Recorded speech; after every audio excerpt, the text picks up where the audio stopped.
So this morning, we are going to look into this topic. Now, if you remember back when we were doing a sermon series, Big Questions, I kind of touched on this a little bit. Is God immoral or is God moral? But there I had to get it all down into a half an hour and barely touch on anything, right?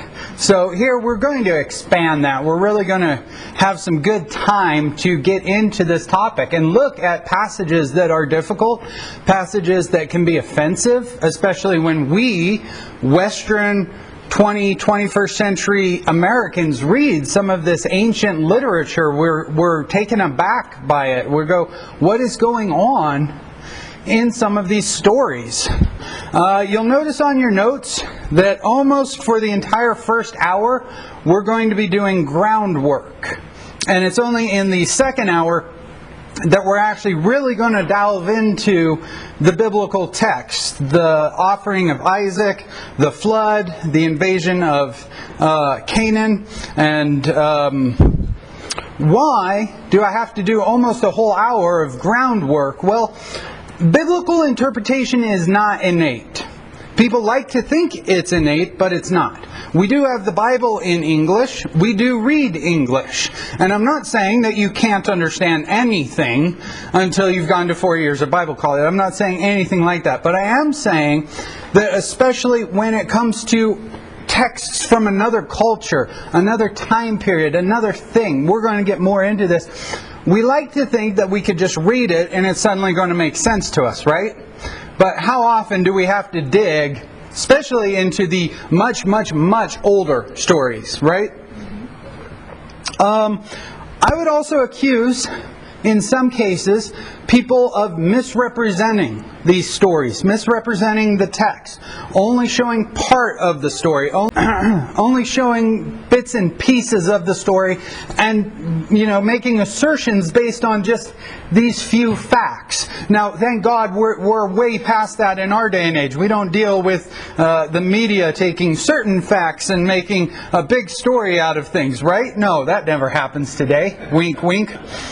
So yes, for about the first hour, we're going to do a lot of groundwork. And in the second hour, we're going to really get into these texts. Sound good?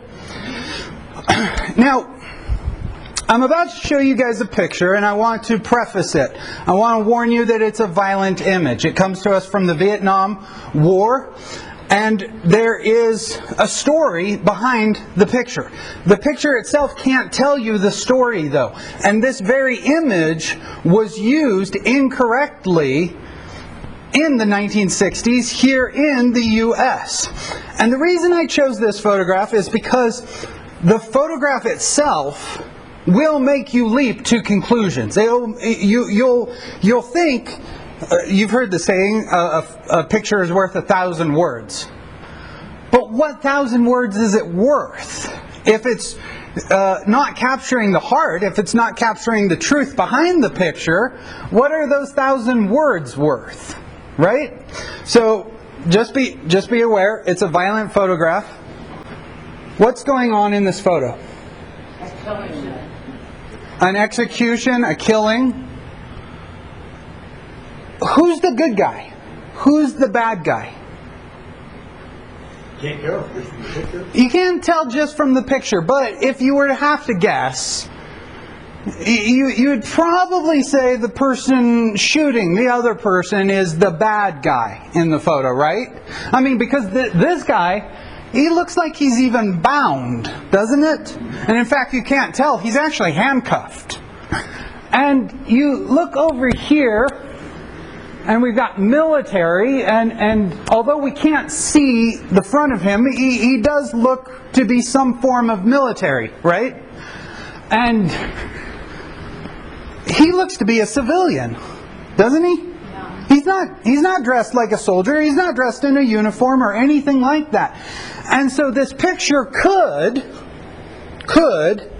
be taken as some sort of military is committing atrocities, killing civilians.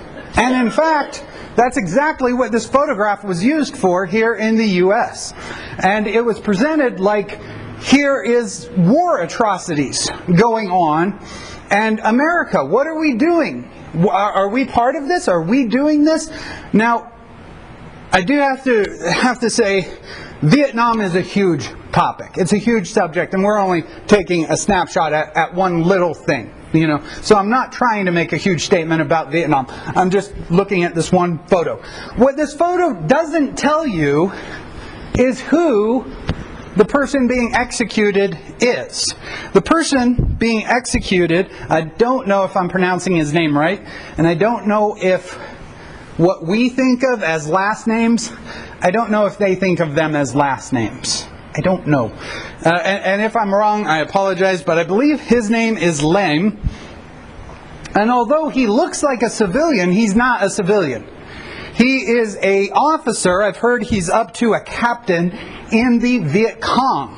Now, the Viet Cong are not the NVA. They're not the North Vietnamese Army. They were Southern communists working in concert often with the North Vietnamese Army against the South non-communist Vietnamese Army and the U.S. The Viet Cong were known to have regular army outfits. So you would look at them from a distance and you could tell that's Viet Cong. But oftentimes they would dress in civilian attire. Now, when this photograph was first published, and even after, people kept saying this is a war crime, and they wanted the person pulling the trigger here, they wanted him charged with a war crime. The problem with that view is Article 4 of the Third Geneva Convention actually identifies the person being shot in this picture as an illegal combatant. The Articles of War, the Geneva Convention had a difficult task in determining what is war, what is a what is a crime of war, and things of that nature. And they laid down certain rules for a person to be recognized as a POW, a prisoner of war. And there are 4 things that you have to have in order to be a prisoner of war. 1, you have to have an officer in command above you. 2, you have to be wearing a uniform that's recognizable at a distance and some form of insignia that you can recognize you are part of that army, I am part of this army, right? 3, you have to carry your weapons openly. And 4, you have to conduct your wartime exercises and so forth in accordance with the laws of war. When Lam was arrested, he was arrested not in Viet Cong attire, he was arrested in civilian attire, and he was arrested in connection with the execution of South Vietnamese citizens. This photograph comes to us from February the 1st, 1968, which was the second day of the Tet Offensive. The Tet Offensive was an act by the North Vietnamese Army in concert with the Viet Cong to attack certain South Vietnamese cities during Tet, which I believe was the Vietnam New Year's? Japanese New Year's, I apologize. And generally speaking, up till this year, there had always been a ceasefire during this time period. And so the North Vietnamese and the Viet Cong used this as an opportunity to attack when everybody thought it would be a time of ceasefire. And he was arrested having some sort of connection with the execution of civilians. That puts him outside of the conducting his operations under the legal rules of war. That means he cannot be a prisoner of war according to the Geneva Convention. And if you are an illegal combatant, you are then subject to military tribunal, which may include summary execution. So what is going on in this photograph is not a war crime, even though you could look at it and reach the conclusion without the background that it is a war crime, right? Hey all, Pastor Ozzy here. Thank you so much for watching this video. If you found it helpful, feel free to share it. And if you want more, go ahead and hit the subscribe button and you'll be notified when new videos are available. Again, thank you so much.